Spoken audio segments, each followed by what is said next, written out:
presently nobody cares and no one's helping. There's hatcheries out there, but they're not breeding them to go to the world, out to the reef.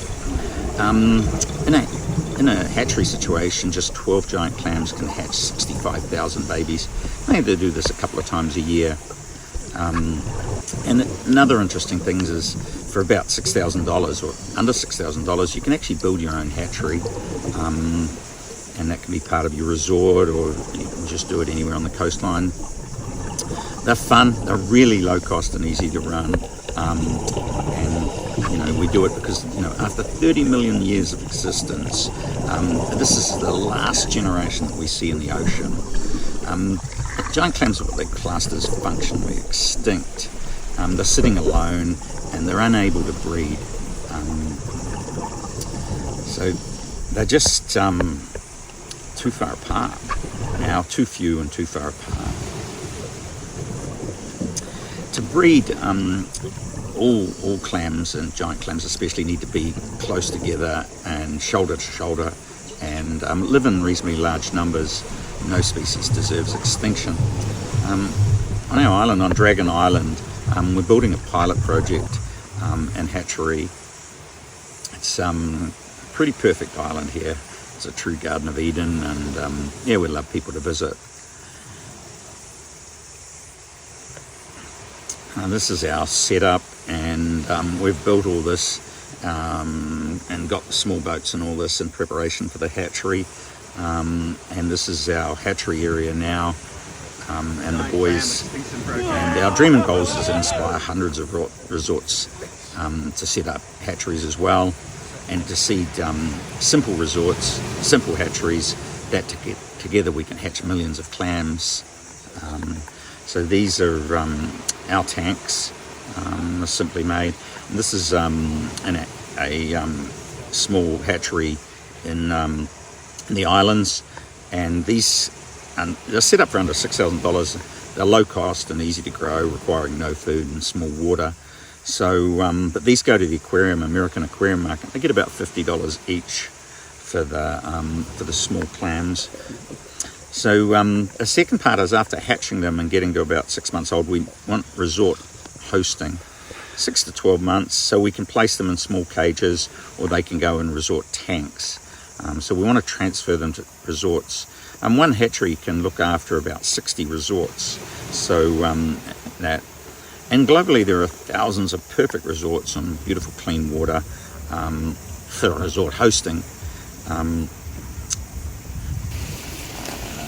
This is how we grow out our clams. These are Maxima, these are Dorasa. More clams, more clams, more clams. Yeah, none of these clams go back to the reef. They permanently go to the aquarium market, so they're grown just commercially for that. But they've done all the science. They know how to grow them, and so it's all proven. So we don't have to learn about how to grow them and that. And then the smaller clams, we can utilize the resort tanks, and they've got them already set up everywhere. Just a bit of salt water, and we can use the tanks. This is in Fiji, and it's just off their wharf. They're not hatching them or anything. They've pulled a few, but there's guides there every day talking about the giant clams. And you can use the smallest of water tanks. So they live off sunlight, require no feeding. Need simple cleaning from time to time as they get bigger. Tanks need to be kept clean. NGO and government and coral project hosting people, Western groups are extremely well set up.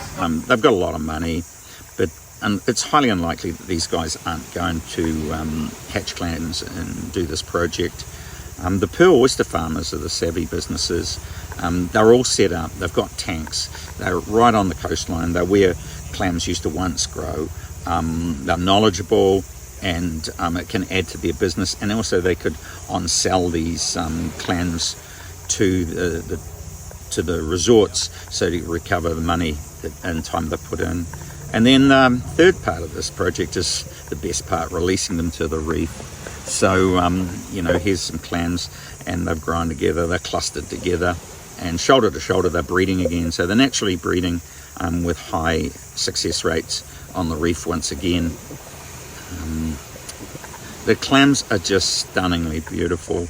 This is a location in the middle of the Pacific. The divers gone to this island, no one's pilfered it, or fishermen haven't raided it yet, and this is how they should be. You know, they're seeing 20, 30 clams per square meter.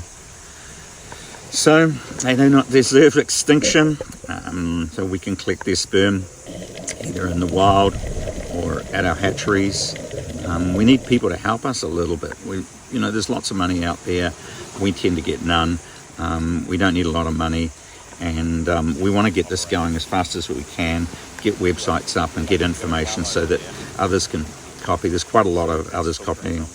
This is our new building we're just finishing, and we'll be hatching, and we want to build 6 more tanks.